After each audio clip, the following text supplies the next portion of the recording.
사랑하고 축복합니다. 오늘은 누가복음의 마지막 24장의 가장 마지막 본문 말씀을 본문으로 해서 너 있는 증인이라 라고 하는 제목으로 말씀을 나누겠습니다. 지난 주일날 난예배 말씀이 우리가 다 증인입니다 라는 제목이었습니다. 같은 제목이죠. 작년 4월 20일 날 수요일이었습니다. 같은 수요일이었는데 저희가 복음서를 시작을 해서 오늘이 딱 50번째입니다. 뭐 중간에 한 번, 두 번 이렇게 빠진 날들이 있었어 가지고 빠진 거를 제외하고는 이제 오늘이 50번째 복음서를 우리가 함께 보고 있습니다. 1년 동안 함께 복음서를 쭉 계속 봐오면서 이제 계속 복음서만 할 수 없기 때문에 이제 오늘 50번째를 마지막으로 일단 복음서를 잠깐 수요일 날은 여기서 멈추고 이제 다음 주부터는 저희가 사도행전을 보도록 할 겁니다. 그래서 오늘 마지막 누가복음 24장과 그 다음에 사도행전 1장이 연결되는 책이기 때문에 오늘 이 마지막 본문으로 누가복음 24장의 말씀을 본문으로 잡았습니다. 오늘 본문 44절 말씀을 다시 한번 보면 예수님께서 이렇게 말씀을 하시는데요.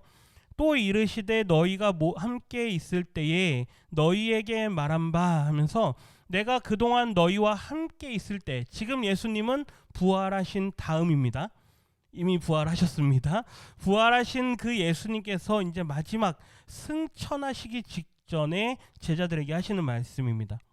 내가 그동안 너희와 함께 있을 때에 너희에게 한 말이 뭐냐라고 하면서 곧 모세의 율법과 선지자의 글과 시편의 나를 가리켜서 기록된 모든 것, 그 모든 것들이 어떻게 돼야 된다? 이루어져야 한다라고 하는 것이었다. 우리가 그동안 50번에 걸쳐서 복음서의 말씀들을 다뤄왔는데 물론 다 보지는 못했습니다. 그런데 그 봐왔던 모든 말씀들의 내용들이 다 결국 한 문장으로 요약하면 뭐냐? 구약에 있던 모든 말씀들을 성취하시는 일이시다. 이거죠. 예수님께서 이 땅에 오셔서 하신 모든 일이 뭐냐? 모세의 율법은 모세 오경이고 선지자의 글은 우리가 선지서라고 말하는 이사야서, 에스겔서 뭐 이런 책들이고 시편은 우리가 문학서라고 하는 시편도 있고 잠언서도 있고 전도서도 있고 그러한 구약의 책들에 누구를 가리켜서 다 기록이 되느냐? 예수님에 대해서 기록된 거다.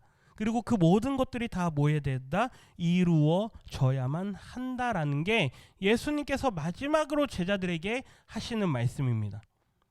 예수님의 유언과 같은 말씀이기 때문에 중요할까요? 안 중요할까요? 물론 돌아가시진 않았지만, 그렇죠? 마지막 떠나시기 전에 제자들에게 하신 말이 뭐냐? 이 모든 성경에 기록된 내용들이 다 이루어져야 된다. 그런데 그 내용들은 다 누구를 가리키느냐? 나를 가리킨다. 이게 마지막 말씀이십니다. 그래서 같이 한번 읽어보겠습니다. 예수님의 공생의 사역은 구약의 말씀들을 완성하는 일입니다.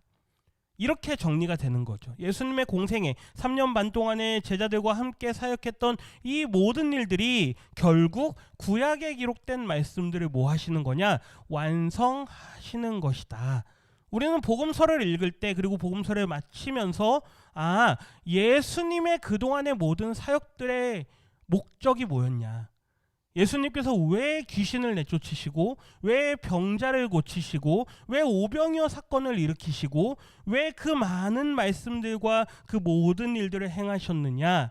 결국에는 구약에 예언된 메시아로서 이 땅에 오셔서 그 모든 예언된 것들을 완성하기 위한 것이었구나 라고 말씀하실 수 있으면 복음서를 아주 잘 읽으신 겁니다.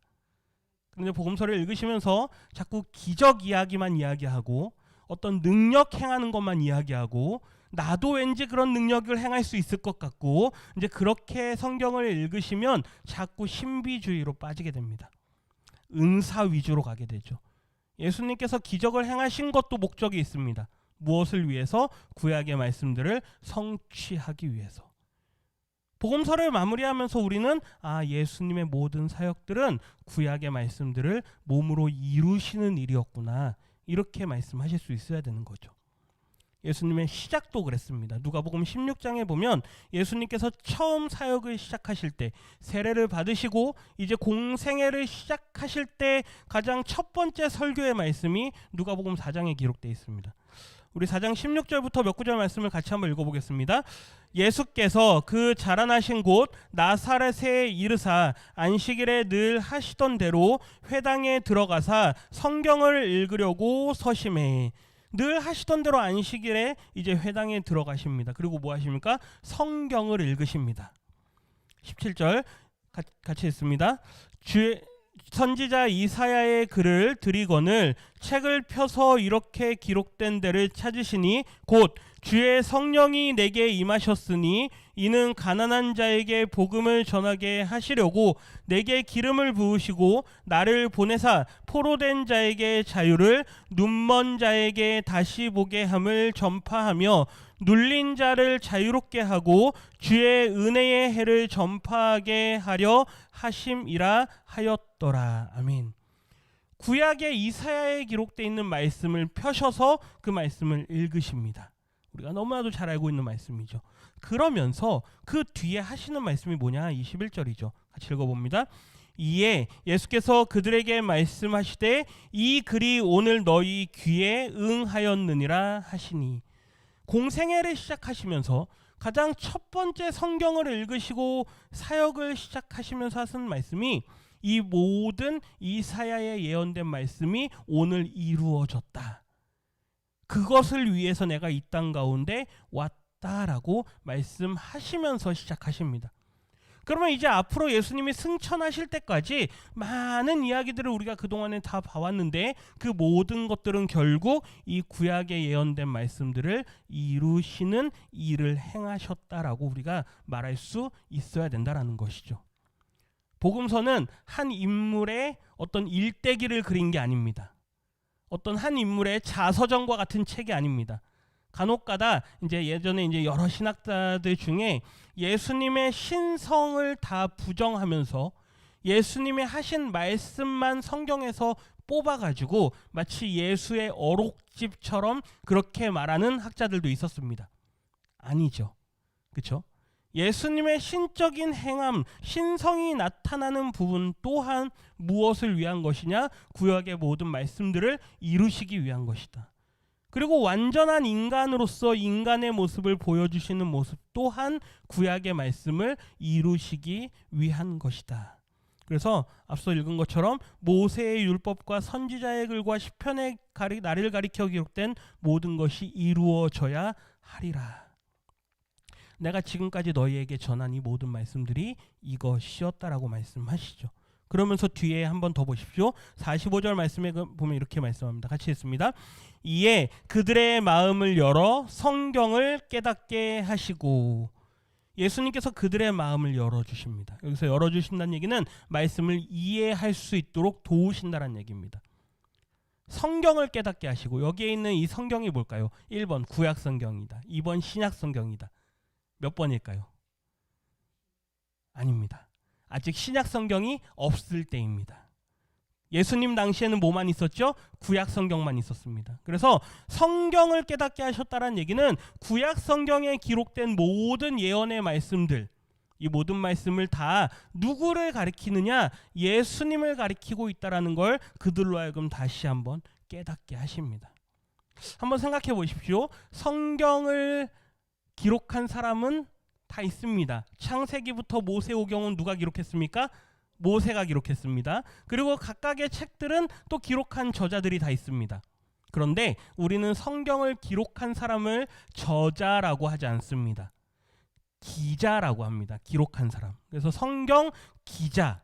그런데 성경의 저자는 따로 있습니다. 누구실까요? 하나님이십니다. 성경의 저자는 하나님이시고 성경을 기록한 기록자들을 우리는 기자라고 부르는데, 중요한 건 예수님은 그럼 누구실까요? 말씀 그 자체이십니다. 그래서 요한복음에서는 태초에 말씀이 계시니라. 그러면 우리는 이렇게 생각할 수 있죠. 구약에 기록된 모든 말씀들은 결국 누구에 대한 이야기입니까? 예수님에 대한 이야기입니다. 예수님 자신이 말씀이신 분이신데 그 말씀이신 분께서 제자들의 마음을 열어주시고 말씀을 깨닫게 해주셨다. 아, 이 모든 게 누구에 대한 얘기구나. 바로 내 눈앞에 있는 부활하신 예수님에 대한 이야기구나. 제자들로 하여금 그걸 깨닫게 하시는 거죠. 요즘 흔히 하는 말로 저자직강입니다. 성경을 쓰신 분이 누구라고요? 하나님, 그렇죠? 예수님은 그 말씀 자체이신 분이시죠. 그러니 예수님이 저자라고 해도 뭐 무방할 겁니다. 그렇기 때문에 요즘 사람들이 흔히 하는 말로 직강으로 가르쳐 주시는 거죠. 말씀을 직접 기록하시고 말씀이신 분께서 그에 대해서 직접 가르쳐 주십니다. 그러면서 덧붙이시는데요. 46절 47절 읽어봅니다. 또 이르시되 이같이 그리스도가 고난을 받고 제3일에 죽은 자 가운데서 살아날 것과 또 그의 이름으로 죄 사함을 받게 하는 회개가 예루살렘에서 시작하여 모든 족속에게 전파될 것이 기록되었으니. 아멘. 보십시오. 계속해서 말씀하십니다. 그리스도가 고난을 받고 제3일에 죽은 자 가운데서 살아날 것, 이것도 이미 예수님께서 이루셨죠. 그리고 이제 또 이후에 있을 일을 말씀하시는데 그의 이름으로 죄 사함을 받게 하는 회개가 어디에서부터요? 예루살렘에서부터 시작해서 어디에게로요? 모든 족속에게로 전파될 것이 성경에 또한 기록돼 있다. 구약에 있는 예언의 말씀들에 보면 열방이 예루살렘을 향하여서 오는 말씀들이 있습니다. 그리고 시온에서 여호와의 율법의 말씀이 가르쳐진다. 그 말은 무슨 말이냐면 예루살렘에서부터 하나님의 말씀이 전파되어져서 열방으로 퍼져나간다라는 걸 예언하는 말씀입니다. 그런데 그 말씀이 이제 예수님의 부활하시고 승천하신 이후에 이루어질 것이다라고 하는 것을 제자들에게 말씀하시는 말씀입니다. 아멘이십니까? 앞에 예수님께서 부활하실 거다라는 건 이미 예수님께서 행하셨습니다. 그리고 이제 그 이후에 죄사함을 받게 하는 회개, 예수를 믿으라, 회개에 이르라 라고 하는 그 말씀이 예루살렘에서부터 전파될 것이다. 그런데 예수님은 이제 승천하실 겁니다. 그럼 누가 그 일을 해야 될까요? 제자들. 예수님의 말씀을 받는 그 제자들에게 하시는 말씀이죠. 같이 읽습니다. 너희는 이 모든 일의 증인이라. 나는 내가 해야 할 일을 다 했다 이거죠. 내가 너희와 함께 3년 반 동안 이 땅에 온 목적을 다 이루었다. 그리고 이제 나는 승천할 것이고 이제 남은 너희들이 마땅히 해야 할 일이 있다. 너희가 보다 다 증인이다. 이 증인이란 말은 목격자란 이야기입니다. 내가 행한 모든 일들을 너희들이 다 목격한 사람들이다. 그러니 이제 앞으로 너희가 해야 할 일이 있다란 얘기죠. 한번 잘 생각해 보십시오. 예수님의 사역의 최종 목적지는 어디였습니까? 예루살렘이었습니다. 예루살렘에 가셔서 뭐 하셔야 되죠? 십자가에 달려 죽으셔야 됩니다. 그런데 제자들은 그곳 예수님의 목적지였던 그곳으로부터 출발합니다. 그래서 이거 같이 한번 읽어보겠습니다. 예루살렘은 예수님의 공생의 사역의 목적지였습니다. 그러나 예루살렘은 부활의 증인들의 출발지입니다. 예수님의 십자가에 달려 죽으신 그 자리가, 그리고 예수님께서 부활하신 그 자리가 예수님의 공생의 사역의 최종 목적지였다면 그 자리에서 예수님의 모든 걸 다 목격한 사람들, 즉 예수님의 부활에 증인된 사람들은 이제 그들의 사역의 출발지가 어디냐? 바로 예루살렘이란 얘기죠. 그래서 예수님께서 이렇게 말씀하십니다. 49절 말씀 읽어봅니다. 볼지어다 내가 내 아버지께서 약속하신 것을 너희에게 보내리니 너희는 위로부터 능력으로 입혀질 때까지 이 성에 머물라 하시니라. 이제 너희들은 증인이다. 예언된 말씀을 이루기 위해서 너희들이 행해야 할 일이 있다. 너희들이 전파해야 된다. 그런데 그러기 위해선 내 아버지께서 뭐 하신 것?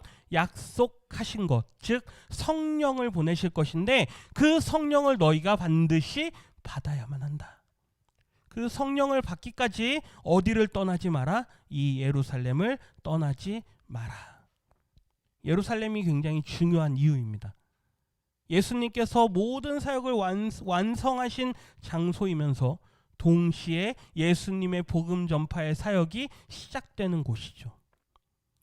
사도행전에는 이 누가복음과 사도행전을 기록한 사람은 같습니다. 누가 기록했을까요? 누가가 기록했습니다. 그래서 사도행전을 이어서 읽어보면 사도행전에서도 예수님의 마지막 승천 때의 모습을 보여주고 있죠. 사도행전 1장 4절 말씀을 한번 읽어보겠습니다. 사도와 함께 모이사 그들에게 분부하여 이르시되 예루살렘을 떠나지 말고 내게서 들은 바 아버지께서 약속하신 것을 기다리라. 좀 전에 읽었던 누가복음의 말씀과 같은 말씀이죠. 약속하신 것, 성령을 기다리라. 이 성을 떠나지 마라. 어디입니까? 예루살렘을 떠나지 마라. 그러면서 이어서 말씀을 하시는데요. 1장 8절이죠. 같이 읽습니다. 오직 성령이 너희에게 임하시면 너희가 권능을 받고 예루살렘과 온 유대와 사마리아와 땅끝까지 이르러 내 증인이 되리라 하시니라. 아멘. 너희에게 성령이 임할 것이다. 약속된 성령. 내가 아버지 곁으로 가는 게 너희에게 유익하다라고 하지 않았느냐? 내가 가야 보혜사 성령을 너희에게 보낼 것이라고 말씀하지 않았느냐? 그 성령이 너희에게 임하시면 너희가 권능을 받게 될 것이다. 그리고 예루살렘, 바로 이곳, 출발지, 이곳을 시작으로 하여서 온 유대와 사마리아와 땅끝까지 이르러 내 증인이 될 것이다. 너희는 증인이다라고 말씀하시는 것이죠. 그동안 우리가 함께 봐왔던 이 지도, 예루살렘과 그 주변 지도인데요.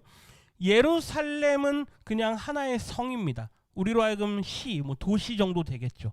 그리고 그 예루살렘을 포함하고 있는 유대 땅, 예수님께서 유대로 가자라고 했을 때 그 말은 결국 어디로 가자? 예루살렘으로 가자 그 말이었죠. 유대로 가자 할 때 그 유대 땅. 그리고 이방이라고 불릴 수 있는 우리와 문화가 다르고 관습이 다르고 전통이 다른 그런 사마리아 땅. 그리고 이방으로 다른 족속에게로 점점 복음이 전파되어질 것이다라고 예수님께서 말씀하십니다. 이라 이제 다음 주부터 사도행전을 보겠지만 사도행전 2장에 가면 그래서 약속하신 성령을 사도들이 기다리죠. 그리고 무슨 일이 일어납니까? 오순절 날이 되었을 때 성령이 그들 가운데 임하십니다. 그리고 그들이 능력을 받고 나아가서 담대하게 복음을 전파하죠. 베드로가 사람들 앞에 설교할 때 그러면 우리가 어떻게 해야 되느냐라고 사람들이 묻습니다. 그때 베드로가 뭐라 그럽니까? 회개하고 세례를 받으라 라고 이야기를 하죠. 그때 성령의 충만한 역사들이 반복해서 일어납니다. 구체적인 내용은 우리가 나중에 볼 거기 때문에 오늘은 그 사도들의 사역의 흐름만 한번 보면서 어떻게 이 성령의 역사가 펼쳐져 가는가, 이 그림을 우리가 머릿속에 그려놓고 앞으로 사도행전을 읽는 하나의 큰 관점을 오늘 만들 것입니다. 예수님의 사역의 목적지였던 그곳에서부터 이제 점점 사도들의 사역이 확장되어지게 되는 거죠. 사도행전 10장을 우리가 이렇게 부릅니다. 이방인의 오순절이다 라고 이야기를 합니다. 사도행전 1장부터 시작해서 9장까지는 전체적으로 유대 땅에서 일어나는 일들입니다. 그러니까 예루살렘과 유대인들이 살고 있는 그 유대 땅 주변으로 복음이 전파되고 예수님의 부활이 전파되고 그리고 성령이 그들 가운데 임하는, 그리고 제자들이 많은 사역들을 행하는, 또 순교의 일이 일어나는 그러한 일들이 사도행전 9장까지 기록되어 있는데, 사도행전 10장으로 가면 이제 이방인들이 복음을 받아들이게 됩니다. 그리고 그때 우리가 잘 아는 고넬료의 집에서 세례를 베풀고 그리고 성령이 임하는 사건이 일어나죠. 그 모습을 유대인들이 보면서 어떻게 유대인이 아닌 이방인들에게도 성령이 임할 수 있느냐, 사람들이 놀라는 일이 일어납니다. 말씀을 좀 한번 보겠습니다. 우리 사도행전 10장 39절 말씀 읽어봅니다. 우리는 유대인의 땅과 예루살렘에서 그가 행하신 모든 일의 증인이라. 그를 그들이 나무에 달아 죽였으나. 이 사도행전 10장에서 베드로가 고넬료의 집에 들어가서 그 집에서 이방인들에게 복음을 전합니다. 우리는 유대 땅과 예루살렘에서 예수님께서 행하신 그 모든 일에 뭐다? 증인이다. 예수님의 부활하심을 목격했고 우리에게 약속하신 성령이 임했다. 그러면서 예수님이 십자가에 달려 죽으셨고 부활하시고 하신 그 모든 일들을 전합니다. 44절 말씀 같이 읽어보겠습니다. 베드로가 이 말을 할 때에 성령이 말씀을 듣는 모든 사람에게 내려오시니, 여기 있는 모든 사람은 이방인들입니다. 이방인들에게 복음이 전파됐을 때 성령이 그들 가운데 동일하게 임하시죠. 이 사건 때문에 예루살렘에서 많은 논쟁이 일어납니다. 이방인들이 어떻게 예수를 믿고 우리와 같은 사람들이 될 수 있느냐, 어떻게 우리와 같이 구원받은 사람들이 될 수 있느냐. 그래서 실제로 예루살렘에서 회의가 일어납니다.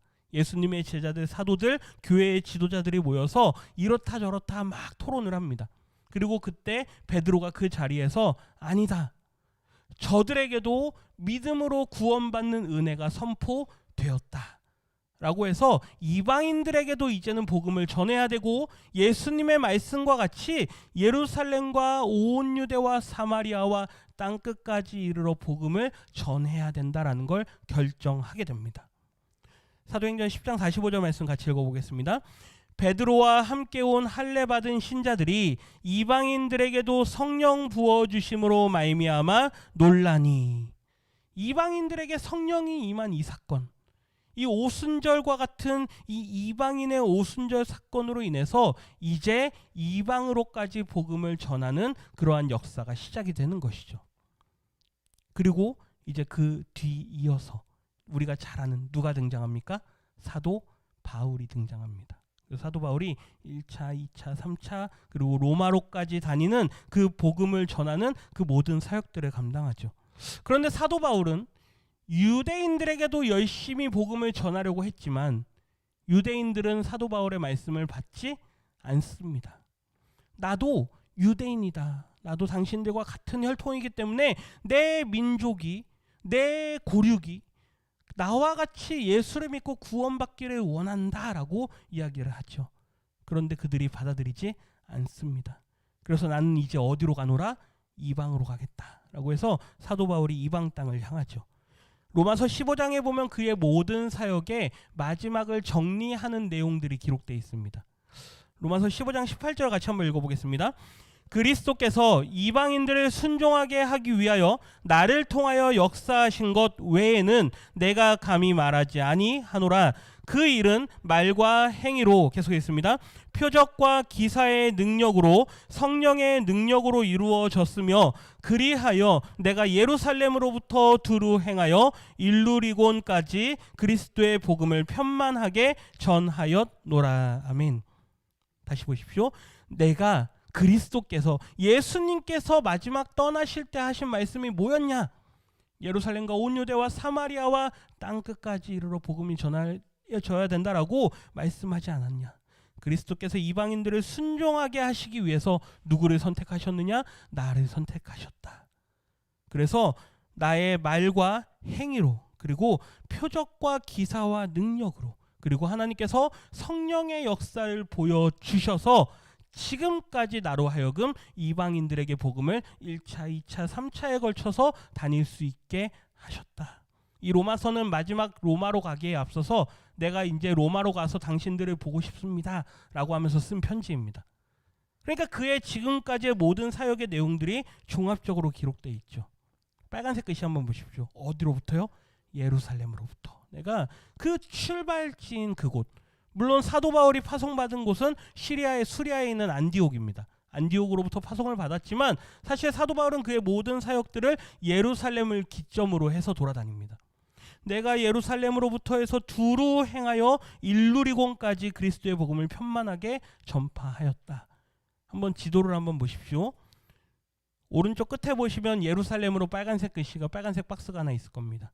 거기에서부터 그 위로 올라가면 수리아에 있는 안디옥이 있죠. 그곳에서부터 파송을 받습니다. 그리고 1차, 2차, 3차를 좌측으로 계속해서 점점 그 영역을 확대해 가면서 다니죠.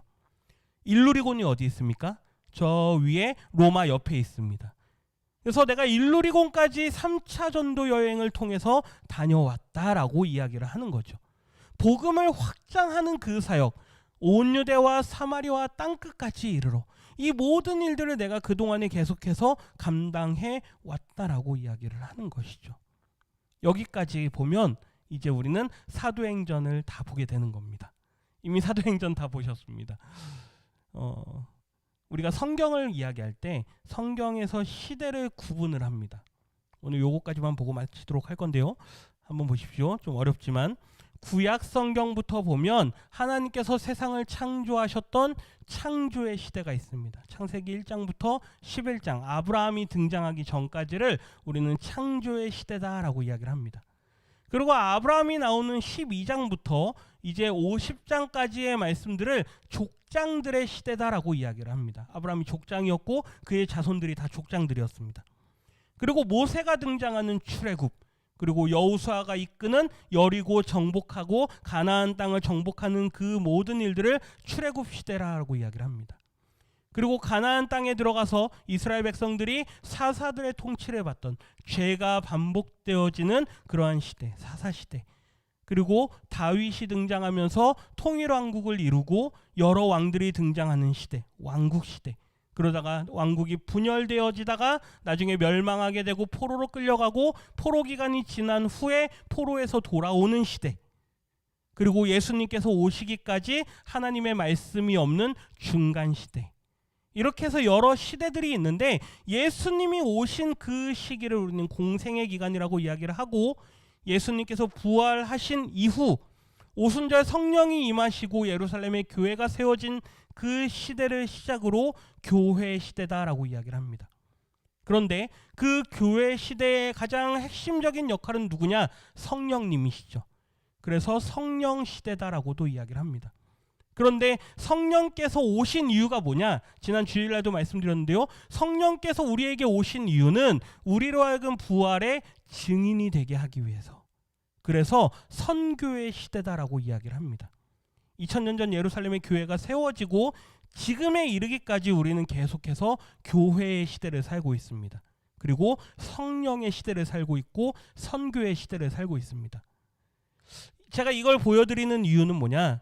결국 예수님께서 공생애를 시작으로 해서 구약에 예언됐던 모든 말씀들을 이루신 게 복음서입니다.